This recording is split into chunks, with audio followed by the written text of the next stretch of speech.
નમસ્કાર વિદ્યાર્થી મિત્રો, ગયા લેક્ચરમાં આપણે જોયા હતા સંચાલકીય કાર્યની અંદર આપણે છેલ્લું પૂરું કર્યું હતું દોરવણી. આજે આપણે જોવાના છીએ અંકુશ.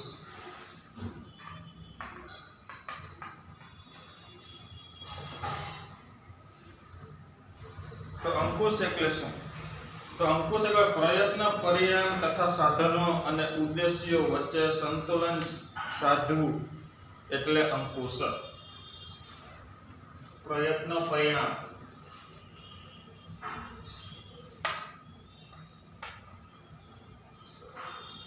પ્રયત્નો, પરિણામ તથા સાધનો. પ્રયત્ન, પરિણામ તથા સાધનો અને ઉદ્દેશ્ય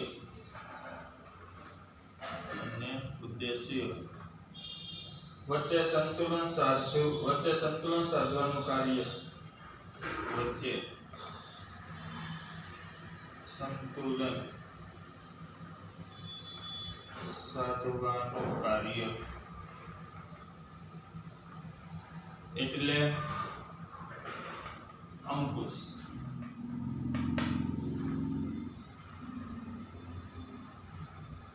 તો પ્રયત્ન, પરિણામ અને સાધનો આ વચ્ચે ઉદ્દેશ્યો, પ્રયત્ન, પરિણામ તથા સાધનો અને ઉદ્દેશ્ય વચ્ચે સંતુલન સાધવાનું કાર્ય એટલે અંકુશ. તો કે પ્રયત્ન, પરિણામ અને સાધનો જે છે, આપણે જે પ્રયત્ન કરીએ છીએ, એ પ્રયત્ન કર્યા બાદ જે પરિણામ મળે છે અને એ વચ્ચે જે સંતુલન સાધવાનું જે કાર્ય છે એને કહેવાય અંકુશ. તમને 1 માર્કમાં પ્રશ્ન પૂછી શકશે અંકુશ એટલે શું? વિભાગ બી 1 માર્ક્સ. પ્રયત્ન, પરિણામ તથા સાધનો અને ઉદ્દેશ્યો વચ્ચે શું રાખવું? તો કે સંતુલન રાખવાની પ્રક્રિયાને કહેવાય અંકુશ. પછી છે અંકુશ એ સંચાલનનું અંતિમ કાર્ય છે. કેવું કાર્ય છે? તો અંતિમ કાર્ય. 1 માર્કના વિકલ્પમાં તમને પૂછી શકે અંકુશનું કાર્ય, પછી તમને વિકલ્પમાં A, B, C, D એમ અલગ અલગ આપે, એમાં એકમાં તમને સાચો જવાબ અંતિમ હોય તો એ જવાબ સાચો છે. તો અંકુશનું કાર્ય કેવું કાર્ય છે? તો અંતિમ કાર્ય છે. પછી છે નિર્ધારિત ધ્યેયોને સિદ્ધ કરવા માટે એકમની પ્રવૃત્તિઓનું આયોજન મુજબ થાય છે કે નહીં તે જોવાનું કાર્ય એટલે અંકુશ. એટલે જે ધ્યેય નિર્ધારિત કર્યા છે, એ નિર્ધારિત ધ્યેય જે સેટ કર્યા હોય, આપણે જે હેતુ સેટ કર્યા, જે ગોલ સેટ કર્યા હોય, એ મુજબ કાર્ય થાય છે કે નહીં, એ આયોજન મુજબ જે કાર્ય થાય છે કે નહીં તે જોવાનું કાર્ય એટલે શું? અંકુશ. તો જે પ્રમાણે એ કાર્ય કરે છે કે નહીં જોવાનું કાર્ય એટલે અંકુશ. આપણા એકમમાં એટલે કારખાનાની અંદર, ઉદ્યોગોની અંદર કે કંપનીની અંદર જે હેતુ આપણે જે નક્કી કર્યો છે એ હેતુ મુજબ જે કાર્ય થાય છે કે નહીં તે જોવાનું કાર્ય એટલે અંકુશ. આપણો ટાર્ગેટ હોય 10,000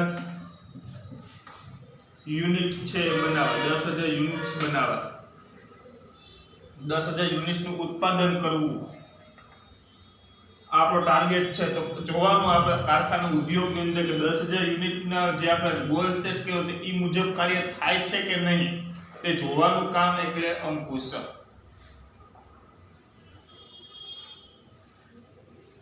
જૂના પ્રણાલીગત ખ્યાલ મુજબ અંકુશ એ કર્મચારીઓની પ્રવૃત્તિ ઉપર નિયંત્રણ મૂકવા, કલાક વર્ણન આપવા, કર્મચારીઓની ભૂલ કરે તો તેમની શિક્ષા કે બદલી કરવી કે તેમની બઢતી અટકાવી તેવો હતો. જૂના આપણા કન્સેપ્ટ મુજબ જોઈએ તો અંકુશ એટલે હું તેને કે દાબમાં રાખવું. જે કર્મચારી છે ને દાબમાં રાખવાની પ્રક્રિયાને અંકુશ કહેવાતું જૂના ખ્યાલ મુજબ. તો કે એને કઈ વસ્તુ કરવામાં આવતી? તો કર્મચારીની ઉપર નિયંત્રણો મૂકવામાં આવતા. એની ઉપર નિયંત્રણો મૂકવામાં આવતા. કોઈ કર્મચારીને મનાઈ કરવામાં આવે કે આ વસ્તુ તારે કરવાની નહીં, પછી એની પર જે વસ્તુ કરે તો એની પર દંડ કરવામાં આવતો, શિક્ષાત્મક પગલાં લેવામાં આવતા. તો આ બધી વસ્તુઓને પહેલા અંકુશ કહેતા. એની ઉપર કડક વલણ અપનાવતા, સ્ટ્રિક્ટ રહેતા. જે એની ઉપર સુપરવાઇઝર છે, જે એની ઉપર અધિકારી છે, એ કર્મચારી પર સ્ટ્રિક્ટ રીતે વલણ અપનાવતા, સ્ટ્રિક્ટલી રહેતા. એટલે કહેવાય અંકુશ. પહેલા જમાનામાં અંકુશની વ્યાખ્યા આવી હતી, પરંતુ હવે આગળ જતા અંકુશની વ્યાખ્યા પ્રયત્ન, પરિણામ અને સાધનો અને ઉદ્દેશ્ય વચ્ચે સંતુલન જાળવવાની પ્રક્રિયાને અંકુશ કહેવાય છે. પેલા અંકુશ છે એક નકારાત્મક ખ્યાલ હતો. કેવો ખ્યાલ હતો? નકારાત્મક. એની પર સ્ટ્રિક્ટ રહેવું, એની પર શિક્ષાત્મક પગલાં કરવા, એની ભૂલ જ્યારે જણાય કર્મચારી પર ત્યાં શિક્ષાત્મક પગલાં લેવાના જે વલણોને અંકુશ કહેવાતો. એ એક નકારાત્મક વિચાર હતો. કેવો વિચાર હતો? નકારાત્મક. એની પર કડક વલણ અપનાવવું, એની પર શિક્ષાત્મક પગલાં લેવા, એની બદલી કરાવી નાખવી, કર્મચારીની કોઈ કારણોસર બદલી કરાવી નાખવી, પછી એની જે બઢતી થતી હોય એમાં રોક લઈ આવી, એટલે જે બઢતી છે એ કાર્ય અટકાવી દેવું. આ બધી વસ્તુને પહેલા અંકુશ કહેવાય. આ બધી વસ્તુ છે એ કેવી છે? કે નકારાત્મક વસ્તુ કહેવાય. અંકુશને પહેલા છે એ નકારાત્મક ખ્યાલ તરીકે માનવામાં આવતો. આધુનિક સમયમાં અંકુશને ખ્યાલ હકારાત્મક છે. આધુનિક સમયમાં કેવો છે? તો હકારાત્મક છે. તે સુધારલક્ષી પ્રવૃત્તિ છે, કારણ કે અંકુશનું કાર્ય થઈ રહેલા કાર્યને અટકાવવાનું નથી, પરંતુ જો કાર્ય આયોજન મુજબ થતું ન હોય તો તેની અટકાવી તેની સાચી દિશામાં લઈ જવાનું છે. તો પહેલાના જમાનામાં કેવું હતું? જો ભૂલ થાય તો ત્યાં તે કાર્ય કેવું કરી દેતા? સ્ટોપ કરી દેતા. પણ અત્યારના અંકુશનું કાર્ય કેવું છે? તો કે જે કાર્ય છે એ ખોટી દિશામાં જઈ રહ્યું એને સાચી દિશામાં વાળવાનું છે. કોઈ કાર્યમાં ભૂલ જણાય તો તેને ભૂલ સમજાવી અને યોગ્ય દિશામાં વાળવાનું છે. પહેલાના અંકુશમાં શું હતું? કે જે કાર્ય ખોટું જણાય તો સ્ટોપ કરી દેતા, એ કર્મચારીને કાઢી મૂકતા, એ કર્મચારી પર શિક્ષાત્મક પગલાં લેતા. આવું કાર્ય હતું પહેલા અંકુશનું. પરંતુ હવે જે ખોટું કાર્ય થઈ રહ્યું છે તે ખોટું કાર્ય થઈ જેની ભૂલ, જે આયોજનમાં જેની ભૂલ છે એને ભૂલ સુધારવા અને ભૂલ સમજાવી પછી એને સુધારવી અને સાચી દિશામાં લઈ જવાનું કાર્ય તેના અંકુશનું છે.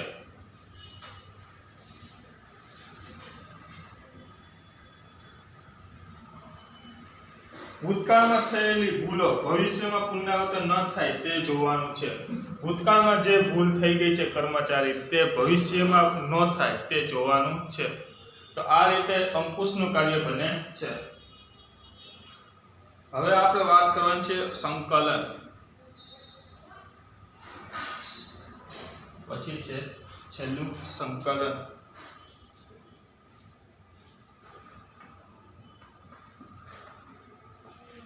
તો સંકલન એટલે શું? તો કે સંકલન એટલે એ પ્રક્રિયાના દરેક તબક્કે સંકલન જરૂરી છે. તો આયોજનથી માંડી અંકુશ સુધી સંકલન આવશ્યક છે. સંકલન દ્વારા દરેક ધ્યેયને ખાતરી મળે છે. સંકલનથી એકમનું કોઈ પણ કાર્ય રહી જતું નથી કે બેવડાતું નથી, જેથી કામગીરી સરળ બને છે. અંકુશથી શું થાય છે? તો અંકુશથી કોઈ કાર્ય રહી જતું નથી, કોઈ કાર્ય રહી જતું નથી કે બેવડાતું નથી. સંકલનથી કોઈ કાર્ય કામ કરવાનું રહી જતું નથી અને બેવડાતું નથી. આયોજનથી અંકુશ સુધી સંકલનની જરૂર પડે છે.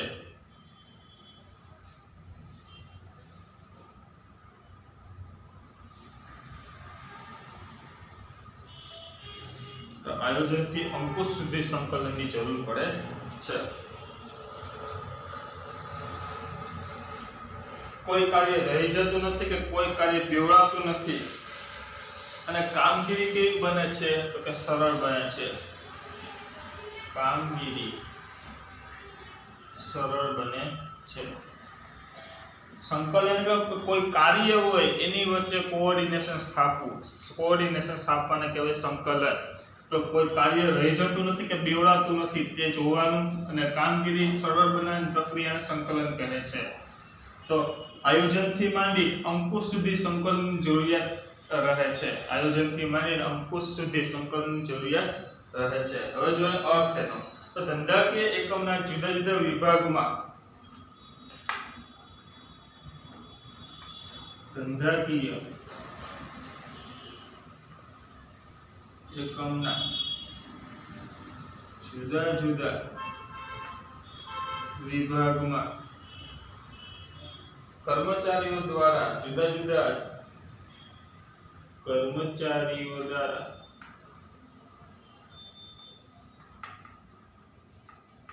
જુદા જુદા જે કાર્ય થાય છે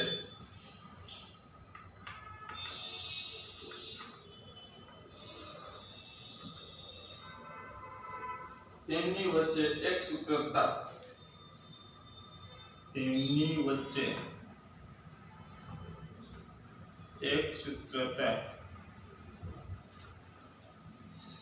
કે સુમેળ સાધવા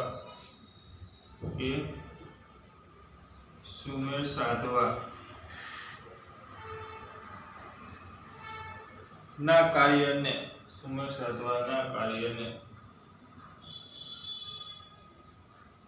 સંકલન કહે છે. તો આ તમને એક માર્કમાં પૂછાય એવી વ્યાખ્યા. સંકલન એટલે શું? તો કે ધંધાકીય એકમના જુદા જુદા વિભાગમાં કર્મચારી દ્વારા જુદા જુદા જે કાર્યો થાય છે તેમની વચ્ચે સૂત્રતા કે સુમેળ સાધવાનું કાર્ય. એટલે જે કર્મચારી દ્વારા જે કાર્ય કરવામાં આવે છે એ કાર્ય વિશે જે સંતુલન સાધવી એટલે બેલેન્સ રાખવું, કાર્ય અને કર્મચારી વચ્ચે બેલેન્સ રાખવું અને સુમેળ સાધવાની પ્રક્રિયાને શું કહેવામાં આવે? તો સંકલન કહેવામાં આવે છે. ધંધાકીય એકમના જુદા જુદા વિભાગમાં કર્મચારીઓ દ્વારા જુદા જુદા જે કાર્ય થાય છે તેમની વચ્ચે સૂત્રતા કે સુમેળ સાધવાનું કાર્ય. જે કાર્ય જુદા જુદા થાય તેની વચ્ચે સૂત્રતા કે સુમેળ સાધવાનું કાર્ય એને કહેવાય સંકલન. જુદા જુદા જે કાર્ય થાય છે તેમની વચ્ચે એક સૂત્રતા અને સુમેળ સાધવાનું કાર્ય એટલે સંકલન. એક માર્ક માટે વિભાગ બી માં આવતો પ્રશ્ન સંકલન એટલે શું?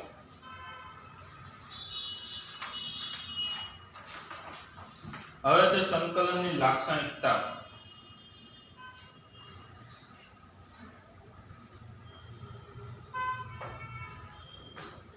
સંકલનની લાક્ષણિકતાઓ.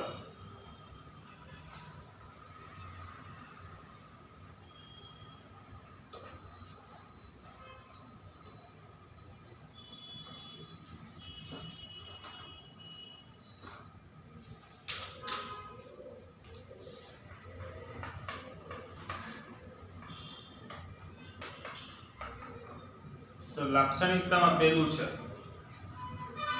આયોજનથી અંકુશ સુધી દરેક કાર્ય કરતી વખતે સંકલનની જરૂર પડે છે. તેથી સંચાલનની પ્રક્રિયા સંકલન વગર શક્ય નથી. આયોજનથી અંકુશ સુધી દરેક કાર્ય કરતી વખતે જરૂર પડે છે. આયોજનથી અંકુશ સુધી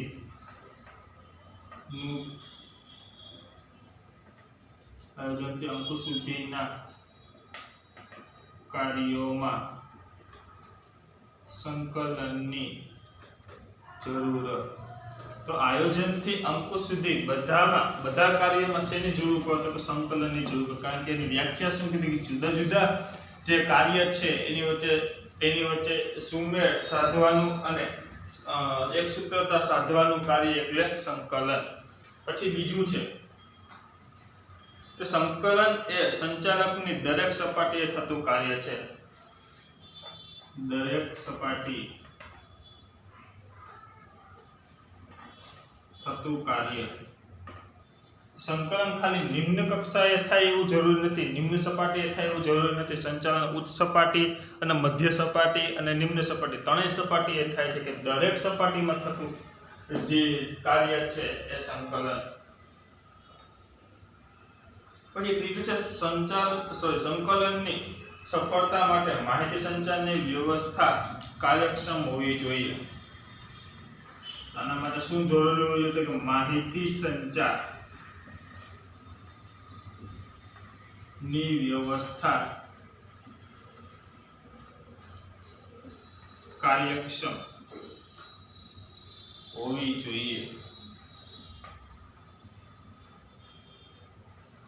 માહિતી સંચારની વ્યવસ્થા કાર્યક્ષમ હોવી જોઈએ એટલે માહિતી સંચાર છે એ એની વ્યવસ્થા એકમમાં હોવી જોઈએ તો માહિતી સંચાર વ્યવસ્થા જો હોય તો સંકલનનું કાર્ય સરળતાથી થઈ શકે છે પછી છે સહકાર વગર સંકલન શક્ય નથી સહકાર વગર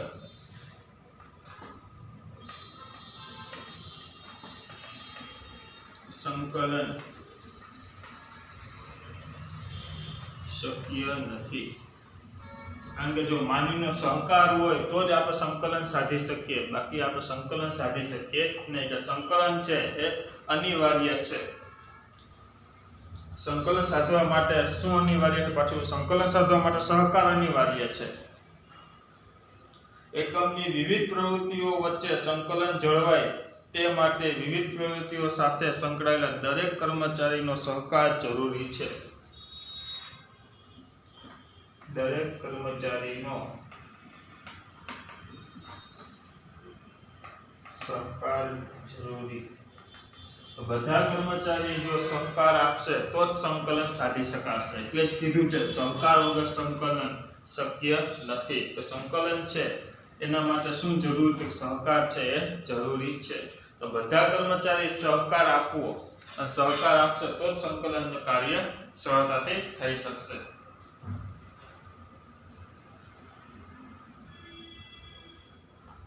પછી છે ધંધાકીય એકમના સાધનોનો મહત્તમ ઉપયોગ સંકલન દ્વારા શક્ય બને છે સાધનોનો મહત્તમ ઉપયોગ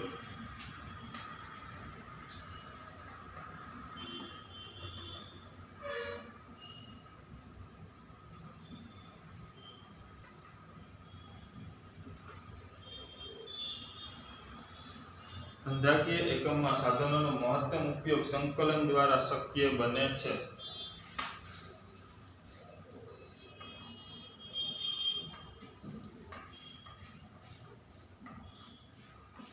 જો સંકલન કરવામાં આવે તો આપણે એકમમાં જેટલી સાધન સામગ્રી છે એ બધી સાધન સામગ્રીનો ઉપયોગ છે એ કરી શકીએ જે વપરાયેલી સાધનો છે તેનો પણ ઉપયોગ આપણે સંકલન જો વ્યવસ્થિત કાર્ય કરતું હોય તો સંકલન કાર્યથી સાધનોનો મહત્તમ ઉપયોગ આપણે કરી શકીએ અને આપણી કોસ્ટ છે જે આપણી પડતર કિંમત છે સાધનોનો મહત્તમ ઉપયોગ કરીને જે આપણી પડતર છે એ આપણી ઘટાડી શકીએ છીએ અને જો પડતર ઘટે તો આપણો ધંધાનો હેતુ સિદ્ધ થઈ શકે છે કે સાધનોનો મહત્તમ ઉપયોગ સંકલન દ્વારા શક્ય થઈ શકે છે પછી છે છઠ્ઠો તો કે સંચાલનના દરેક કાર્યમાં સંકલન સમાયેલું છે સંચાલકના દરેક કાર્યમાં સંકલન સમાયેલું તેથી સંચાલનનો આત્મા કહે છે સંચાલન દરેક કાર્યમાં સંકલન સમાયેલું છે તેથી સંકલન ને સંચાલનનો આત્મા કહે છે તો સંકલનનો આત્મા કહે કારણ કે તે સંચાલનની દરેક કાર્યમાં સંકલન છે એ જરૂરી બને છે સંકલન વગર સંચાલન પણ શક્ય નથી એટલે સંકલનને એ સંચાલનનો આત્મા કહ્યો છે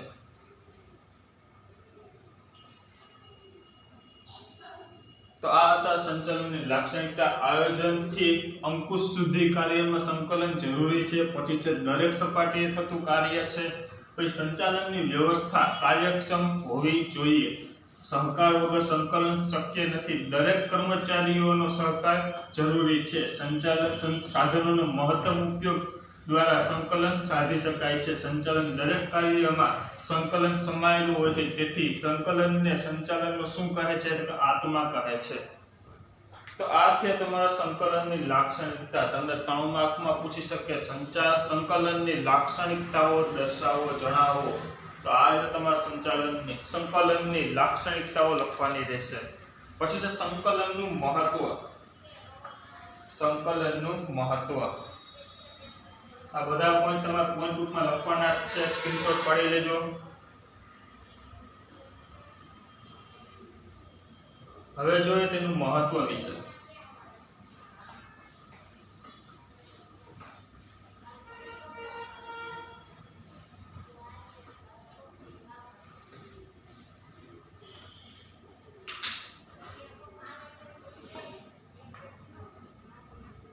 મહત્વ વિશે વાત કરીએ તો પેલું મહત્વ સંકલનની સંચાલનના જુદા જુદા કાર્ય જેવા કે આયોજન,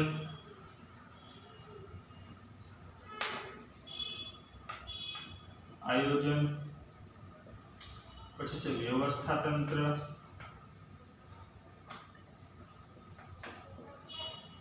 પછી છે દોરવણી,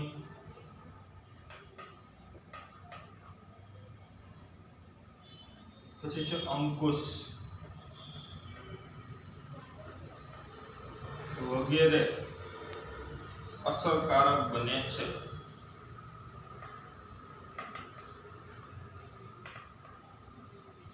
તો સંકલન કરવાથી આયોજન, વ્યવસ્થા તંત્ર, દોરવણી અને અંકુશ જેવા કાર્ય છે એ અસરકારક બને. તેથી જ કહ્યું છે લાક્ષણિકતામાં પણ આપણે જોયું કે આયોજનથી અંકુશ સુધીનું કાર્ય છે સંકલન છે, આયોજનથી અંકુશ સુધીનું કાર્ય છે. તો આયોજન કરવાથી શું શું અસરકારક બને છે કે સંકલન કરવાથી આયોજન, વ્યવસ્થા તંત્ર, દોરવણી અને અંકુશ છે એ અસરકારક બને છે. કે આયોજનથી અંકુશ સુધીની પ્રક્રિયા છે, સંકલન છે આયોજનથી અંકુશ સુધીની પ્રક્રિયા છે, અને સંકલન કરવાથી આ બધા કાર્ય છે એ કેવા બને છે? અસરકારક બને છે. સંકલનને કારણે એકમના બધા કાર્ય સરળતાથી કરી શકાય. બીજો પોઈન્ટ, બધા કાર્યો સરળતાથી કરી શકાય. આ બધા કાર્ય છે એ કેવા કરી શકાય? સરળતાથી કરી શકાય. ક્યાં ક્યાં કાર્ય? તો આયોજનના કાર્ય છે, વ્યવસ્થાના કાર્ય છે, દોરવણીના કાર્ય છે, અંકુશના કાર્ય છે. આ બધા જેવા કાર્ય છે એ સંકલન દ્વારા વ્યવસ્થિત રીતે સરળતાથી કરી શકાય. સંકલનથી એકમનું કોઈ કામ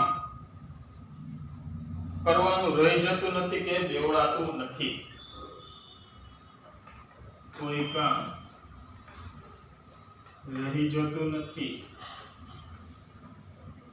કે બેવડાતું નથી.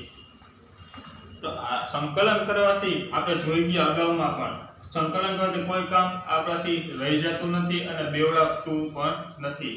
તો આ સંકલન કરવાથી આ ફાયદા થાય છે. પછી છે ચોથો પોઈન્ટ, સંકલનથી એકમના જુદા જુદા વિભાગોમાં સંવાદિતતા જાળવી શકાય.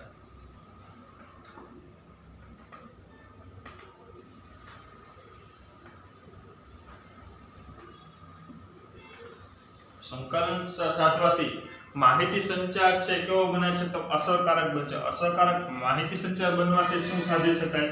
તો કે સંવાદિતતા સાધી શકાય. કે સંકલન કરવાથી માહિતી સંચાર અસરકારક બનશે, અને માહિતી સંચાર અસરકારક બને તો સંવાદિતતા આપણે જાળવી શકીએ છીએ. તો સંકલન કરવાથી સંવાદિતતા જાળવી શકીએ છીએ. પછીનો પોઈન્ટ છે પાંચમો, એકમના વિવિધ વિભાગના કાર્યને તેમના ક્રમ અને સમય વચ્ચે સમતુલા જાળવવાનું કાર્ય સંકલનના લીધે શક્ય બને છે. એકમના વિવિધ વિભાગોના કાર્યને તેના ક્રમ અને સમય વચ્ચે સંતુલન જાળવવાનું કાર્ય સંકલનને લીધે સરળ બને છે.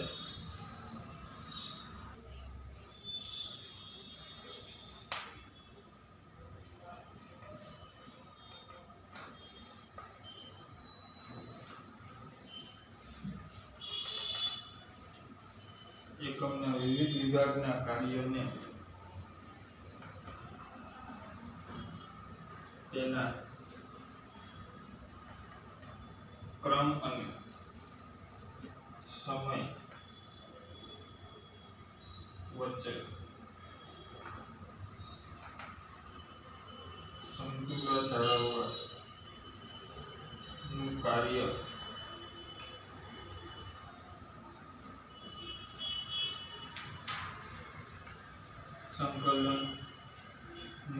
લીધે શક્ય બને છે।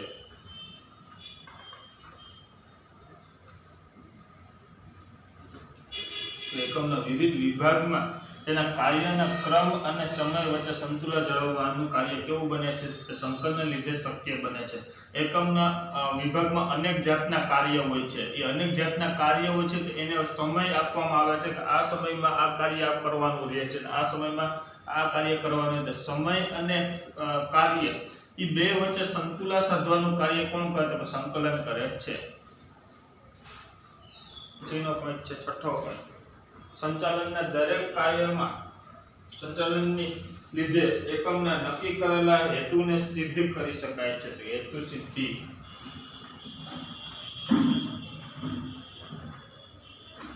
તો કે હેતુ સિદ્ધિ છે, હેતુ સિદ્ધિનું કાર્ય કોણ કરે છે? તો સંકલન કરે છે।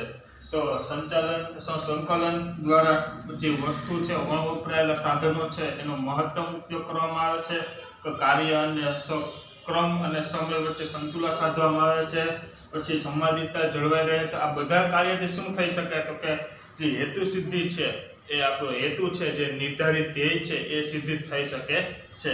તો આ તો સંકલનનું મહત્વ। આજે આપણે જોયું, પહેલું જોયું તો અંકુશ, પછી જોયું સંકલનનું મહત્વ, સંકલનનો અર્થ જોયો તો અને સંકલનની લાક્ષણિકતા જોઈ હતી।